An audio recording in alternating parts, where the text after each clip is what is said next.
Hey guys, this is Lee here. Have you ever thought about taking your Sunfish and turning it into a racing boat? In this video, I'm going to tell you why you would want to make your Sunfish into a racing Sunfish. And then I'm going to show you how to make your Sunfish into a racing Sunfish.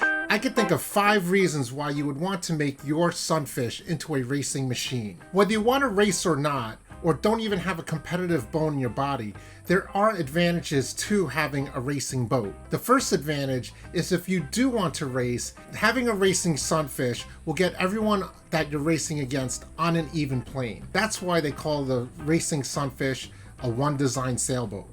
A one design sailboat has very similar characteristics. If everyone is sailing the same type of boat with the same upgrades, then the skill determines who's the better sailor. Now with the Sunfish Sailboat, you can race with a classic boat with very old equipment, and that'll be fine. However, people with newer equipment with racing upgrades will definitely have an advantage. Even if you don't want to race, there are some factors that you might want to think about changing your recreational boat into a racing boat. And one of the main things is a racing boat handles better than a recreational boat.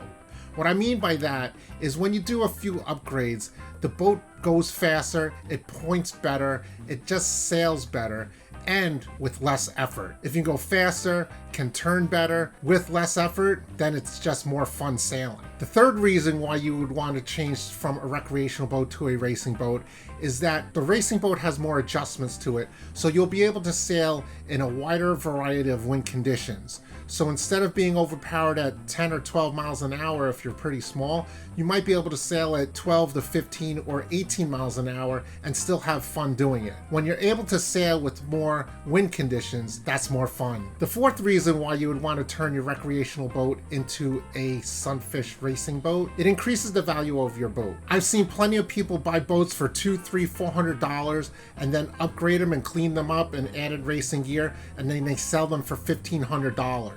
It is a very good investment because most people who buy Sunfish and keep them in good condition, they lose very little money if they want to upgrade their Sunfish or sell their Sunfish in the future. And the fifth thing that you would want to think about changing to a racing Sunfish is that all the things that you learn on a Sunfish can be translated into different boats, so if you ever want to sail another boat or upgrade to a larger boat, you already have the basics that you learn on a racing Sunfish. So now you know the 5 reasons why you should go to a racing Sunfish. So please race over to that like button and smash it up. Turn it blue. I really appreciate it. So now I'll tell you how to upgrade your recreational Sunfish into a racing machine. There's probably 1 or 2 things that are really a must item to add to your Sunfish to get it up to par with other racing sailboats.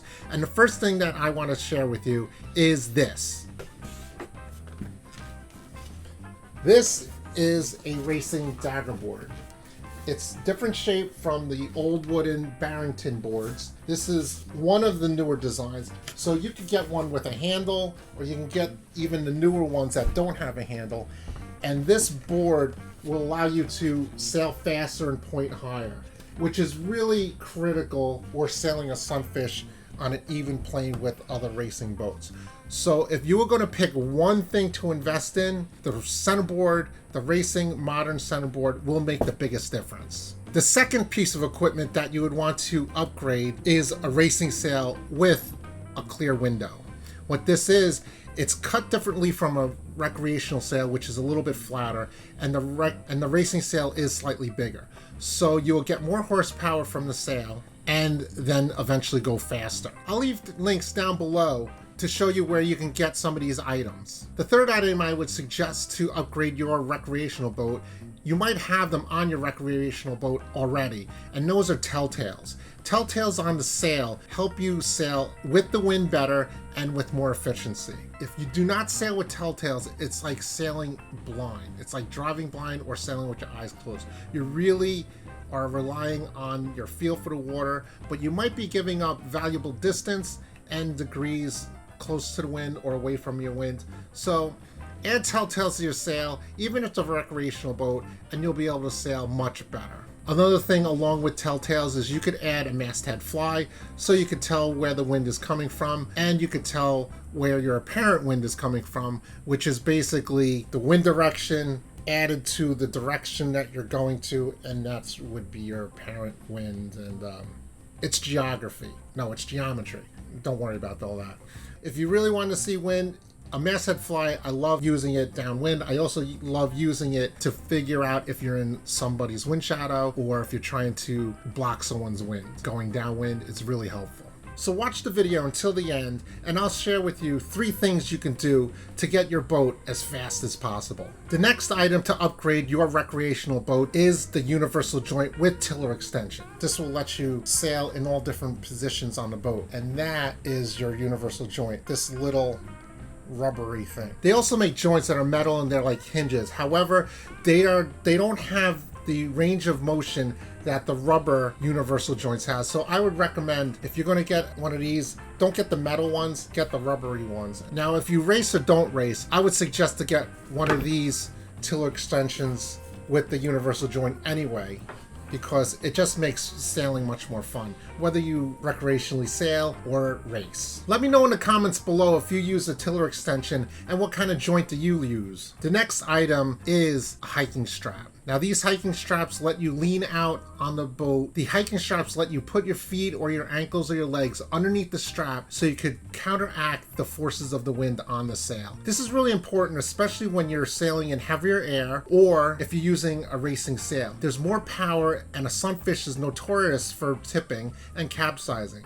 So by using your body weight, you hike out, which means you're leaning off the boat, you get your butt off the boat, and you use that hiking strap to counteract, and when you sail the boat flat, you sail it much faster. Now, what's really fun in a sunfish, and anyone who's owned a sunfish who sailed in moderate to moderately heavy winds, they love reaching back and forth. That's probably the best point of sail in a sunfish. So having that hiking strap, getting out there and just trimming in on a reach and just blasting through the waves. If you get your feet underneath that hiking strap and the waves are splashing off the bow, there is nothing like it. Whether you race or not, that is one of the reasons why to have a hiking strap. It's just so much fun. Now, everyone should have the next item, even if they're recreational sailing or if they just bought the boat. This is what I'm talking about, is a retainer system for your Daggerboard. What I use personally is a Bungee Retaining system. It's about 6 to 7 feet, and it's about a few millimeters thick. Now, you could use a string, but for racing, you kind of want to have something elastic. And Bob Finley, and I showed in a different video, he makes special bungee retaining lines that I'll show you the link down below for Bob's retaining system. But what I do with this is when you have your bungee, you could tie it along the front of the tack or around the mast or to the bow handle. What this does, it holds up the Daggerboard, so when you're on a reach or you're going downwind, most racing sailors, they lift up the Daggerboard several inches to 1.5 feet or so, because that'll give you better sailing ability and less drag on the water. And what happens with the bungee, it gives you tension to hold up the Daggerboard. Now, if you just use a string, you'll tend to have the board slip up and down. Most recreational sailors do not even move the Daggerboard up and down, and that's something that racers will do. Another thing that this bungee will do, if you attach it to the tack, where the upper spar and the lower spar meet, that's the tack. I'll wrap this around the mast and I'll tie a square knot around it, and then I attach this between where the spars meet. So when the wind gets really light, the tension on the bungee cord actually will hold out the sail when it gets really light. Or you could use it as a JC strap, which pulls the sail out. So that's a couple of reasons why you would want to upgrade to a bungee system and not just holding it in by a string. There are a few types of Daggerboard retaining systems. The one that I use that wraps around the tack, you could also get a couple hooks of regular bungee cord and wrap it from one side of the splash guard to the other, and it goes across the Daggerboard slot. Then you can put your Daggerboard right in the Daggerboard slot. The tension on the back of the Daggerboard will hold the Daggerboard up. Now just be careful, because if you happen to capsize, make sure you don't lose the Daggerboard. Third and last but not least is Bob Finley's special Bob Finley Daggerboard retaining system. I'll leave a link down below and you could email him. The next items that I'm going to talk about is the Outhaul and the Cunningham system. You can adjust the sails really precisely depending on the wind conditions. Adjusting the sail a couple of inches here or there makes a huge difference from pointing ability or getting power in your sail when you want it, or you could decrease the power in your sail when it gets too heavy air. The Outhaul and the Cunningham system requires 2 cleats mounted on the boom for them to work. About 3mm line of Spectra or Dyneema, which is a strong and non-slip line. I'm not going to go over the details of how to install this Outhaul or Cunningham. That's beyond the scope of this video. Let me know in the comments below if you want to see a video about the Cunningham or the Outhaul. So when more advanced racers race, they're going to have one setting of the Outhaul and the Cunningham going upwind, but when they reach the windward mark and they turn for downwind legs, sometimes they'll change the tension on the Outhaul Cunningham depending on what they want to achieve. The next item to upgrade your sailboat is the installation of a ratchet block. You could use a ratchet block or a ratchet with a cam cleat in place of the standard brass hook. Now that brass hook is there from back in the day, and that's how people trim their main sheet. They just put the main sheet underneath that hook and held it there. I have no idea how they did that. It just doesn't feel easy. I give the sailors credit back in the day when they only had that. But now they have ratchet block. You could trim the sail much easier, and you don't have to be as strong when you're using a ratchet block. So when you don't have to use as much effort, you could sail in higher winds, you could be a smaller sailor, and when you could sail in more conditions easier, that's just more fun. If you want to put a ratchet block on there, I have a video that shows you how to install a ratchet block. It's relatively easy. You could keep the hook there, or you don't have to. Just be careful. I've known some people to gash their leg on the hook and could get a little bloody. One item that is a must is main sheet hangers. It doesn't have to be a racing sailboat to have main sheet hangers. Everyone should have main sheet hangers on the Sunfish because the main sheet droops when you tack and you jibe. So it's really a safety issue to keep that main sheet off your hat, off your head, or off your life jacket because sailing is a lot faster than capsizing. So now you learned about some upgrades that you can do to your recreational Sunfish to making a racing machine. And I'm going to tell you now these bonus things that you can do to your boat to really make it as fast as possible. The first thing is to have a dry boat. If you have water in your hull, the water creates more weight, and water is very heavy, and when you want to go fast, weight is really sensitive on a small sailboat like the Sunfish.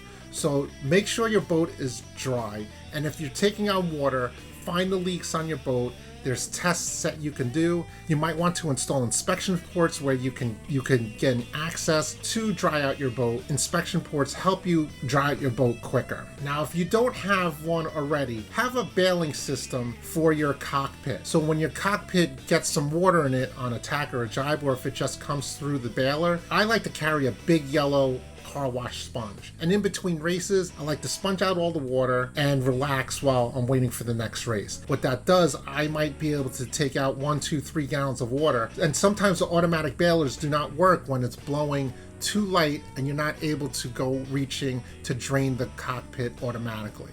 So having a sponge or having a scoop bailer is really a must for a racing Sunfish. Now, something that you want to do for any boat, but especially if you want to race, is have a really clean bottom. Turn over your boat, get someone to help you if you need help, and see the bottom. If there's cracks, smooth them out. You could take some sandpaper, and the higher the number of sandpaper, the smoother it'll be. So start with something like maybe 220, go to 300, 400, and see how smooth it is, and wash your boat. Just washing your boat on the bottom will make it faster. Do not wax your boat unless you're using something that is designed for hull bottoms, because wax will actually make your boat slower.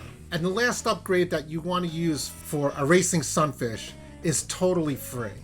and that is the use of a vang. A vang holds the boom down so when you jibe, the boom doesn't scissor up and it keeps the boom lower. Also, when you're sailing upwind, it helps keep the tension on your leech, and this could be very fast. But as Eugene Schmidt said in a video previous, How to Sail Like a Master Champion, he said that most people do not use enough vang tension. Go ahead and use the tail of the halyard to run a vang around the gooseneck, and that'll create a vang. So those are the upgrades that you can do to your recreational sunfish to make it into a racing sunfish. Use 1, 2, or all of them, and eventually you'll have a really good fast boat that's a lot of fun to sail. So if you haven't already, please subscribe to the channel, smash that like button, and ring that notification bell so you know when we come out with a new video. Thanks, and I'll see you on the water.